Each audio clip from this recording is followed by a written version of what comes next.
This is not a shell that we've taken from a factory or someone else uses.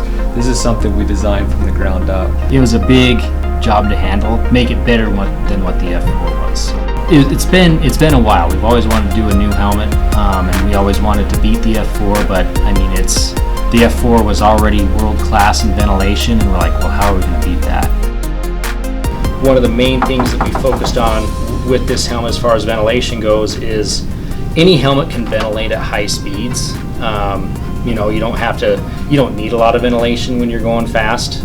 It's at those lower speeds, you know, if you're doing single track or if you're, you know, on a sled back in the trees, you know, you're high energy but going going slow. You're not moving as fast. You know, you're working real hard, making a lot of heat. And so the concept of this helmet is the radiant heat loss effect, and so that's the reason for the large vents in the top of the shell. Most helmets really don't have any ventilation in the very top of the shell, and so what those vents do is it allows that heat to radiate outside the shell when you're going slow or when you're stopped. Another one of the technologies that we have in this helmet is the fidlock buckle, or chin strap I should say, which is a quick connect and quick disconnect. It's a magnetic buckle. The buckle isn't held together by the magnet. All the magnets do are guide it into place.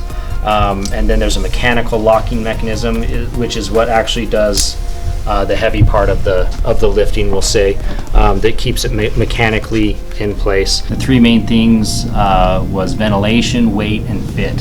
You know, were the three benchmarks or bullets that we wanted to hit on the helmet. I think the important thing to understand too is we didn't limit our design and development team by a price, or it's got to hit this price range. It's got to meet these three things, and you guys need to do whatever you need to do to make sure that this happens. And I think that just opens the door of creativity so much wider, and it gives them the opportunity to go and investigate a lot of different avenues and different ways to accomplish the three objectives they were going after. And it's neat to watch that process and to go down different roads and verify different ideas and different concepts, and then to actually see the end product and know how much has gone in to make sure that this is the best ventilating helmet, that the fit's there, and that the weight's, you know, where it needs to be. It's rewarding to see that all come to fruition at the end of the day.